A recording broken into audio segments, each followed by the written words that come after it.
How y'all doing? I swear to God, if Vegas not turned tonight, I'm gonna be so disappointed in y'all because this is the whole point of the album. This gotta be the most turned show. Y'all better be acting a fucking fool. If I moved here, I would be dead. No. I would be tired of it, huh? Yeah, it's too hot. Respectfully, it's not no ocean. I can't fuck with y'all like that. That means you gotta sing Vegas, though. No, I be driving here all the time. I be coming here a lot, so I visit. But me living here, there's no ocean. I'ma just. Need that water. I like the no taxes, but I like surfing a little bit more. I pay my taxes so I can surf. Thank you. All right, welcome to the Q&A. I got some questions on here. I'm finna aid them, okay? All right, this says, what are your fitness goals? You know, I just want to be healthy, but I also want to be like that super strength ninja kind of strong, like the calisthenic bitches. Like, you know, like they could do all type of shit that like just regular lifting can't do. Like, I don't know. I want to be able to like lift my whole body up. I want to go to the park and go to the beach and just fuck everybody up one time. You know what I mean? Just Spider-Man the whole shit at the beach. I think it'd be crazy. Are there any places you travel that inspire your music, and do you have favorite places to visit? I made a lot of my music, the last 2 projects in San Diego, and then I traveled and did a bunch of it in a bunch of different places, and I made Susia here.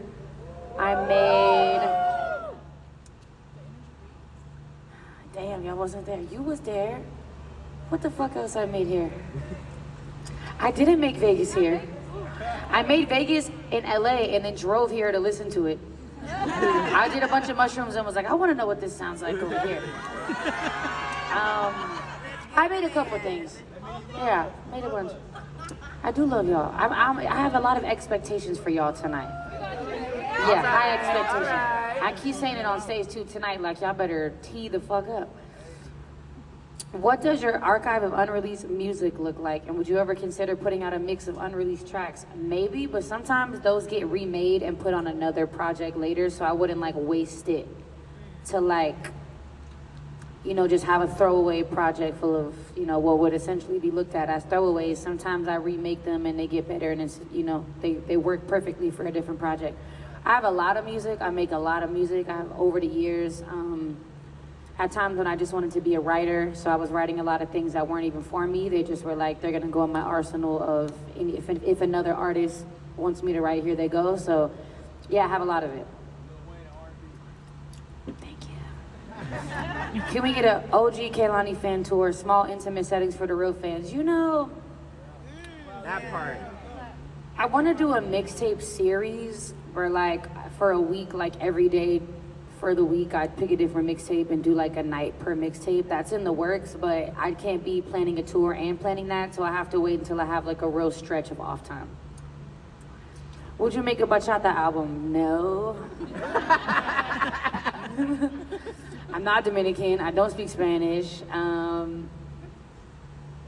Can I dance bachata? Absolutely, yes. you can. But can I sing it? Absolutely not.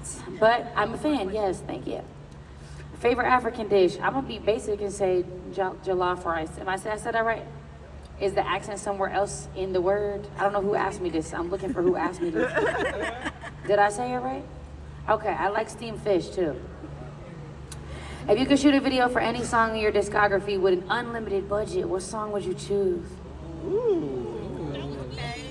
Groove Theory. Yeah, I think visually that song is ridiculous, and it would be really fun to be able to make it like a movie, like the first and the second half be like 2 completely different things that come together.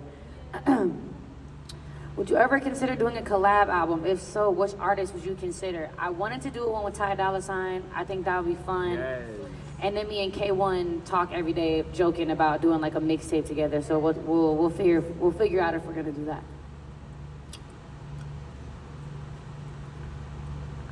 Where's the trampoline? You asked me at the mixtape at the meet and greet. I don't know how to answer that. It's a metaphor for bouncing. The trampoline is where you make it. Damn, y'all didn't catch that? Y'all said, oh, like y'all didn't know what it was. Y'all thought I was saying I'm gonna take you from the party to an actual trampoline? Like we're going to a bouncy house, like let's go to the jump zone after this? Wow. Have some couth. I'm a lyricist.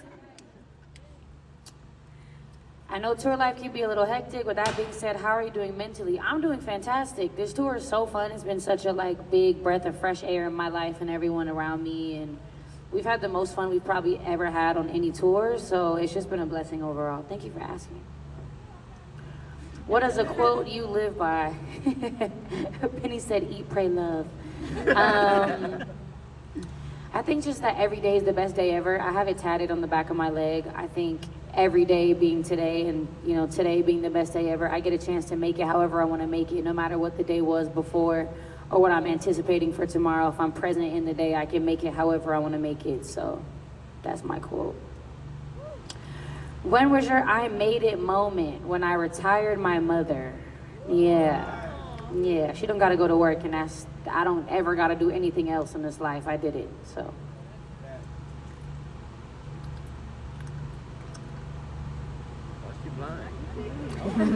When you're at your most vulnerable, what song of yours are you most driven towards? If not your own, then whose and why? I do not listen to my own music. If you ever see me post my own music on my story, it's because I'm usually trying to just push the song, or it's in line with something that's happening during the day publicly. But I don't listen to my own music. After it comes out, it belongs to y'all. It's not mine anymore, and I just feel really detached from it. But when I'm feeling vulnerable, who music do I listen to? That was my question, so. Think about vulnerable? I'm always vulnerable. I don't know. I don't feel like I'm ever in a hard ass I'm always pretty yeah. That was your artist of choice. This is hard. Right, top 3 maybe. Top 3? Okay. Stevie Wonder. Okay. I'm thinking vulnerable. It doesn't have to be. You know who I've been listening to lately? Do you know who Lizzie McAlpine is? She make me feel vulnerable. I also like Clairo a lot. She makes me feel a little vulnerable. Okay. I'm naming all the alternative white girls. They make me feel a little vulnerable.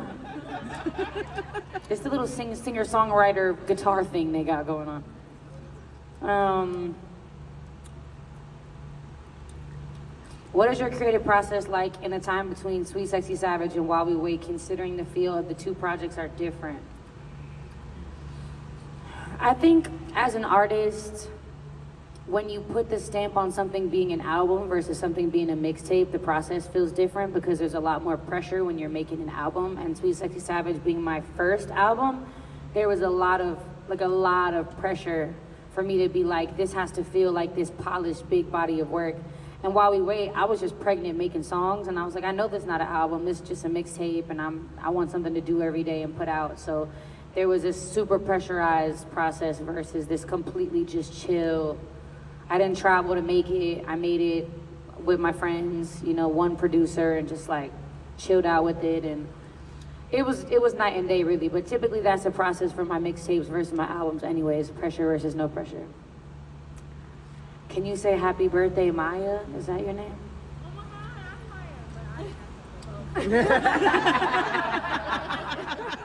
Happy birthday, Maya. I said it. Who is your biggest motivator? My child. Absolutely. How do you stay true to your artistic vision while evolving your sound? I think sound evolution is my artistic vision. I think it's most of ours. I would rather people say they hated my album than say they made the same album again and again and again and again. That's not the career that I want to have. That doesn't feel fun for me. It doesn't feel cool for me to go on tour and it's I'm playing a whole set list of shit that sounds the exact fucking same. I don't care if only 5 people like it, as long as I really loved it and I felt like I developed and I did something that was cool to me and I got out of a box or a comfort zone, then I'm stoked about it. What is the biggest lesson in love that you've learned? I think that Oh, I didn't know people were coming in here. Hey, y'all. Welcome. Nice of you to join us. The biggest lesson in love that I learned is that if it doesn't make you love yourself more, if y'all aren't two people making each other care about yourselves more, if it's taken away from how you love yourself and how the other person loves themselves and takes care of themselves and pays attention to themselves, then it's not healthy. It should only be making you a greater version and make you go harder for yourself. What is your favorite song you've sung and why? I don't know how to answer that question ever because there's so many songs. I don't know. Is there something you wish you could tell your younger self that you know now? Just, it's not that serious. I think all of us should tell our younger selves, like, enjoy it. Enjoy everything that there is to enjoy as much as possible. Because I have conversations a lot with, like, older people in the industry and just older people in general. And their main thing is, like, oh, I wish I knew to have more fun, to slow down and have more fun and, like, make those enjoyable moments lasting. I think we cage ourselves a lot.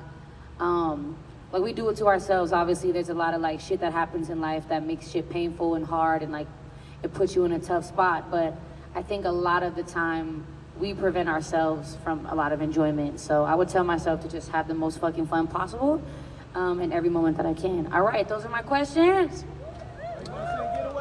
Where's the after I wish I party? was singing Get Away.